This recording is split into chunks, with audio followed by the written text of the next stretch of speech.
आज ये कथाक्रम आनंद सागर स्मृति सम्मान पंकज को मिल रहा है। मेरे लिए ये कई महीने में खुशी की बात है। पहली खुशी तो यही है कि पंकज मेरे बहुत ही आत्मीय मित्र हैं और उतने ही आत्मीय और उतने ही प्रिय कथाकार भी मेरे हैं। तीसरी बात, पंकज को ये पुरस्कार मिलना साहित्य की उस नैतिक शक्ति का भी सम्मान करना है जिसमें आत्मप्रचार से की बाढ़ से बहे जा रहे पूरा जो हमारा साहित्यिक सामाजिक परिदृश्य है, उसमें पंकज एक ऐसे रचनाकार हैं जो आत्मप्रचार से सर्वथा दूर, लगभग एक अपने लिए ही आत्मप्रचार से विमुख एक बियाबान चुनने का साहस उनमें है और आज से नहीं, ये शुरू से रहा है। शायद जितनी कीर्ति पंकज को अपनी कहानियों के माध्यम से हिंदी साहित्य में मिली है, वैसा सौभाग्य बहुत कम रचनाकारों को मिला होगा। इतने दुलारे आलोचकों के लिए इतने प्रिय, इनकी कहानियों के इतनी तरह के पाठ, सब कुछ उपलब्ध आपको मिलेंगे। लेकिन दूसरी तरफ आप देखें कि लगभग उसके प्रति एक वैरागी जैसा व्यामोह विराग इनके व्यक्तित्व में आपको दिखेंगे। तो जो हम लोग तो कथाक्रम से जुड़े ही रहे हैं, तो जो इसकी शुरुआती प्रतिज्ञा थी इस पुरस्कार की कि ये सम्मान एक ऐसे शख्स को दिया जाए जो भीड़ चाल से सर्वथा अलग, जिसकी तरफ जो आत्मप्रचार से पृथक एक अपने काम में लगा हुआ हो, तो उस परंपरा में पंकज निश्चित रूप से जो है एक सबसे सटीक लोगों में से एक ठहरते हैं। और इसी कड़ी में मैं कहना चाहूंगा कि पंकज मित्र को सम्मानित करना एक ऐसे रचनाकार को सम्मानित करना है जो 90 के बाद जो हमारा पूरा साहित्यिक परिदृश्य परिवर्तित हो रहा था, हमारा राजनीतिक परिदृश्य परिवर्तित हो रहा था। कह सकते हैं कि ग्लोबलाइजेशन के दबाव से या उसके प्रभाव से जो पूरी दुनिया जो बदल रही थी, उसको एक भारत के परिवेश में, भारतीय समाज के परिवेश में सबसे प्रामाणिकता के साथ और सबसे अधिक रचनात्मक कौशल के साथ प्रकट करने वाले कथाकार पंकज मित्र। अगर आप देखें तो 90 के बाद से लेकर के जो अब तक करीब 30 साल का हमारा समय है, 30 साल के भारतीय जीवन का, उसके तमाम अंतर्विरोधों का, उसके यथार्थ का, उसकी टकराहटों का, अंतर्द्वंद्वों का, उससे इतनी रचनात्मक मुठभेड़ पंकज के कथा साहित्य में मिलेगी, चाहे वह उपभोक्ता संस्कृति का यथार्थ हो, सांप्रदायिकता का हो, जाति व्यवस्था का हो, सत्ता की क्रूरता और दमन का हो, नए नए लालच के जो उपादान हो गए हैं उसमें कैसे, उसके गड्ढे में, उसकी गर्त में कैसे लोग गिर रहे हैं, इसकी वेदना हो। लगभग पिछले 30 वर्षों का जो भारतीय यथार्थ, बदलता हुआ भारतीय यथार्थ है, वो पंकज की रचनाओं में आपको दिखेगा। मेरे लिए तो यह भी एक सौभाग्य की बात है कि पंकज की अनेक महत्वपूर्ण कहानियां,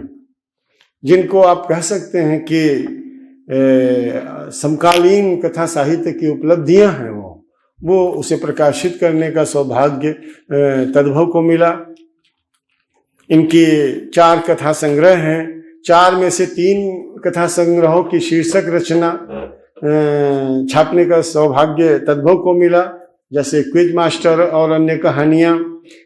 हुड़ुक लुल्लू, जिद्दी रेडियो, ये तीनों तद्भव में छपी और बाद में इनकी संग्रहों की शीर्षक रचना बनी। मैं इनको सबसे पहले जो मेरे दिमाग में इनकी कहानी आई वो पड़ताल इंडिया टुडे में छपी थी। जिसमें एक टेलीविजन एक कमरे में बज रहा है, उसका शोर है, और कैसे उस घर का जो बुजुर्ग है वो अकेला पड़ता चला जाता है और शायद अंत में खत्म भी हो जाता है। और ये जिसे सिग्नेचर ट्यून कह रहे थे रणेंद्र भाई, ये पंकज की ये जो ट्रेजेडी है कि एक घनघोर शोर के बीच मनुष्य के अकेले पड़ते जाने की गाथा, वो जितने रेडियो में भी आपको मिलेगी, पड़ताल में मिलेगी, क्विज मास्टर में मिलेगी। जो बाजार का जो शोर है, लालच का जो शोर है, उसमें एक अच्छे मनुष्य के कैसे अकेले पड़ते जाने की जो पीड़ा है, वो पंकज बार बार उस थीम पर लौटते हैं। जिद्दी रेडियो में वो जो नाम मैं भूल रहा हूँ, वो जो घर के मुखिया हैं, वो कहने को मुखिया हैं, लेकिन कैसे अकेले पड़ते चले जाते हैं। और आप ध्यान दें कि वो जो अकेले पड़ते जाना है, वो अकेले पड़ते जाना ऐसा नहीं है कि सभी लोग अकेले पड़ते चले जा रहे हैं। उसी घर में और लोग हैं जो अकेले पड़ते नहीं। जो आदमी कुछ मूल्यों से, कुछ नैतिकता से बंधा हुआ है, जिसके अपने कुछ उसूल हैं, वो अकेला पड़ता चला जा रहा है। तो इसलिए ये निर्वासन की ये गाथा, बेदखली का ये जो आख्यान है, अकेले पड़ने जाने की जो पीड़ा है, वो मूलतः मूल्यों की व्यक्ति की अकेले पड़ते जाने की ये चरित्र, ये अपने अपने अजनबी का अकेलापन नहीं है। ये पंकज मित्र का अकेलापन है जो वस्तुतः वसूलों, मूल्यों, आदर्शों और तमाम अच्छी चीजों के अकेले पड़ते जाने की कहानी है। भाषा की तरफ, और अभी जैसे इनकी हुड़ुक लुल्लू कहानी बहुत कम, मुझे लगता है शायद पहली बार, अब तो खैर बहुत सारी रचनाओं में, और हमारे रणेंद्र जी ने तो बड़ी कुशलता से उस थीम को लिखा है अपने रचनाओं में। जैसे एनजीओ कल्चर आई, तो एनजीओ कल्चर आप हुड़ुक लुल्लू पढ़ें, कैसे एनजीओ कल्चर में भी, एनजीओ संस्कृति में भी कैसे एक लालच, शोषण और बाजार कैसे उसमें निवेश कर रहा है। ये कैसे एनजीओ भी एक उपनिवेश हो गया है लालच को पूरा करने का, इसकी कहानी आपको मिलेगी जो है वो। सेंधुरा आदिवासी समाज आज हमारे केंद्र में है, लेकिन आदिवासी समाज की थीम को मुझे लगता है साइलेंटली, बिना किसी शोर शराबे के, पंकज ने अपनी रचनाओं में बहुत बार, कैसे आदिवासी कला का बाजार बन रहा है, कैसे उनका नक्सलवाद के नाम पर उनका दमन हो रहा है, या कैसे दूसरी तरफ भी नक्सलवाद कैसे उनका उपयोग कर रहा है। तो ऐसे जो गुत्थम गुत्था तमाम लेयर्स पर कैसे उसमें एक कहानी इनकी है, सेंधुरा, शायद सेंधुरा ही है नाम, एक दूसरी कहानी है हाँ सेंधुरा। तो उसमें कैसे अंत में वो गोली मारी जाती है उसको, एक ट्राइबल को। तो ऐसी इनकी रचनाओं में जो सत्ता की क्रूरता है, दमन है, वो तमाम सारी चीजें आपको इसमें दिखाई पड़ेंगी। भाषा के बारे में जैसे पंकज को आप पढ़ते जाइए तो शुरू में लगता है कि दो इनका है, कि एक तो भाषा से खेल इनका जो है, भाषा से खेल इतना जबरदस्त है इनके यहाँ। जैसे एक अभी कल ही इनकी कहानी पढ़ रहा था, कोरोना काल से पहले, तो उसमें कोरोना के जो 4 शीर्षक हैं, 4 उप शीर्षकों में 4 कहानियां इन्होंने लिखी हैं कोरोना काल से पहले, जिसमें क्वारंटाइन पहली कहानी है, और सोशल डिस्टेंसिंग है, फिर आइसोलेशन है, फिर नहीं सैनिटाइजेशन है, फिर आइसोलेशन, फिर लॉकडाउन, 5 कहानियां हैं। तो अब उसमें एक कहानी में विश्वविद्यालय है, आप तमाम सारे लोग विश्वविद्यालय से जुड़े हुए हैं, तो विश्वविद्यालय को उसमें एक कैरेक्टर विश्वविद्यालय बोलता है, जो खुद विश्वविद्यालय में नौकरी करता है, और कहता है विश्वविद्यालय। और वो कैसे विश्वविद्यालय पूरा जो है, कैसे लूट और शोषण का, कैसे तबाही का और गैर जो एकेडमिक काम होता है, उन सारी चीजों में कैसे वो विश्वविद्यालय लिप्त है, इसका आख्यान। और वो 4-5 कहानियां, वो कोरोना पर शायद उसमें डायरेक्टली रिलेटेड एक कहानी पहली है, लेकिन वो 5 मिल करके कैसे एक आख्यान, पूरा समय का आख्यान रचती हैं, ये उसमें दिखाया गया है। इसी तरह मैंने जैसे उनके ब्लर पर भी लिखा था कि भाषा उनके यहाँ केवल एक उपकरण नहीं है,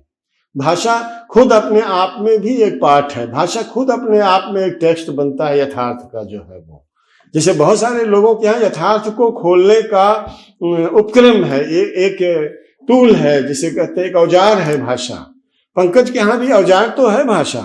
लेकिन पंकज की भाषा को अगर आप बहुत गहराई से उसको अध्ययन करें तो अपने आप में वो एक टेक्स्ट है। वो भाषा भी यथार्थ है, एक तरह से वो यथार्थ का खोलती है, उसका भी एक यथार्थ अपना है, एक निर्मित भी करती है यथार्थ। इसीलिए जैसे उनकी कहानियों में हास्य आपको दिखाई पड़ेगा, तो अगर आप पूरी न पढ़े कहानी तो लगेगा कि भाई ये लेखक जो है ये सब चीज का एक ध्वंसीकरण कर रहा है, हर चीज पर अटैक कर रहा है, प्रहार कर रहा है। लेकिन अगर एक धैर्य, जैसे एक रचनाकार का धैर्य होता है, वैसे एक पाठक का भी अगर धैर्य है और पूरी कहानी अगर आप पढ़ेंगे गहराई में जाकर के, अंततः आप पाएंगे कि वो सारी जो व्यंग्यात्मकता है, वो सारी तुलसी जो है, वो सारा जो उनका कड़वाहट है, वो कैसे एक गहरी त्रासदी में बदल जाता है, एक गहरे दुख में कैसे बदल जाता है, जिसको आप पंकज की एक नहीं, मैं कहता हूँ बहुत सारी कहानियों में, जैसे उनकी कहानी कल, आज और कल शायद है, मीडिया के पूरे जो बाजार के तंत्र में मीडिया का जो कैरेक्टर है, उसमें भी अंततः एक वंचित आदमी के उत्पीड़न और उसके दुख की, उसकी तबाही की गाथा है। तो ये इनके यहाँ मिलता है, और जो उनके यहाँ, और उसको अंततः जो है वो सारी तुलसी जो है अंततः सत्ता का, ये जो शासन का या व्यवस्था का जो दमन चक्र है, उसमें कैसे पिसता है, उसको उजागर करने में। तो जहां जहां वो पैरेलल है, क्योंकि ज्यादातर कहानियों में आप देखेंगे कि एक व्यक्ति है, एक कैरेक्टर है, और वो कैसे उसके खिलाफ सारा सिस्टम, या एक समूह है, वंचित समूह है, उसके खिलाफ कैसे एक व्यवस्था सिस्टम लगा हुआ। तो जहां तक वो सिस्टम की कहानी कही जाती है, वहां तक वो उसमें तुलसी, उसमें तंज, उसमें बहुत सारी चीजें रहती हैं। लेकिन अंततः चूंकि उनका सरोकार, उनकी प्रतिबद्धता, जैसा कि आपने वक्तव्य सुना उनका, उसमें जो है आपको सार मिलेगा जो है। और इनको पढ़ते हुए मुझे एक और चीज मेरे दिमाग में आई, बड़ी विचित्र सी। अभी उसकी मैं सोचता था, मैं ही सोचता हूँ, लेकिन अभी रणेन जी का जो वक्तव्य था उसकी तरफ उन्होंने भी थोड़ा इशारा किया कि इनकी रचनात्मकता का जो संसार है, वो इन्होंने नाम लिया राही मासूम रजा और श्रीलाल शुक्ल और रेणु का भी नाम लिया। लेकिन मुझे लगता है कि रेणु का जो कथा संसार है, एक तरह से जो गांव में रेणु जैसे आ गए हों, कस्बे में आ गए हों, या छोटे शहर में रेणु आ गए हों, और समय का वक्फा जो रेणु और पंकज मित्र के बीच है वो जैसे पार हो गया हो। जाहिर है रेणु आज़ादी के तुरंत बाद के थे, और उनके मूल्य थे आज़ादी के। हमारे समाज में भी इतना अधपतन नहीं हुआ था, मूल्यों की इतनी अधोगति मूल्य नहीं प्राप्त हुए थे। तो और थोड़ा रेणु का अपना जो एक सिग्नेचर था कि भाई एक रोमान था, एक थोड़ा उनमें वह पक्ष भी था, एक यथार्थ का पूरा विखंडन, अपने समय का पूरा भाष्य पाठ को प्रस्तुत करते हैं रेणु, बेशक करते हैं, लेकिन उनमें एक चीजों को लालित्य में देखने का, चीजों को ये काव्यात्मकता में देखने का भी एक हुनर था। इनके यहाँ क्या, जैसे वो समय के अंतराल में वो चीजें और ज्यादा कटखनी हो गई हों, और ज्यादा उनका मार झेलने लगा हो, जनता झेलने लगी हो। तो जब झेलने लगी है तो इधर से भी रिवोल्ट होता है, लेखक की तरफ से भी रिवोल्ट होता है। और आप लेकिन इनकी भाषिक संरचना में आप देखिए तो आपको जैसे रेणु बहुत सारी चीजों की ध्वनियां पकड़ते हैं, इनके यहाँ भी ध्वनियों का, चीजों का, वो पक्षियों की ध्वनियां पकड़ते हैं। ये हो सकता है कि कोई एक ऐसी समाज में बड़ी स्थूल सी आपको लगने वाली ध्वनि में एक नया अर्थ पैदा करके एक नया पाठ पैदा कर दे। तो मुझे लगता है कि जैसे रेणु एक वक्त समय के अंतराल को पार करके और एक कस्बे में आ गए हों या छोटे शहर में आ गए हों और वहां की दास्तान लिख रहे हों, तो बहुत फर्क है। एक तरह से आप कह सकते हैं रेणु से जुड़ते भी हैं, लेकिन कहीं रेणु का एक एक समानांतर भी, जहां जो उनका रोमान है उसको विकटित भी करते हैं जो है वो, और सीधे यथार्थ के धरातल पर ले आते हैं पंकज जो है वो। किसानों को लेकर के भी इन्होंने कुछ बड़ी महत्वपूर्ण कहानियां, और वो किसान बड़ा जैसे हमारी परंपरागत जो किसान जीवन की, गांव की कहानियां होती हैं, उससे एकदम जो नई नई समस्याओं से जूझ रहा है। जैसे इनकी बड़ी प्रसिद्ध कहानी है बिलौती महतो की उधार फिक्र।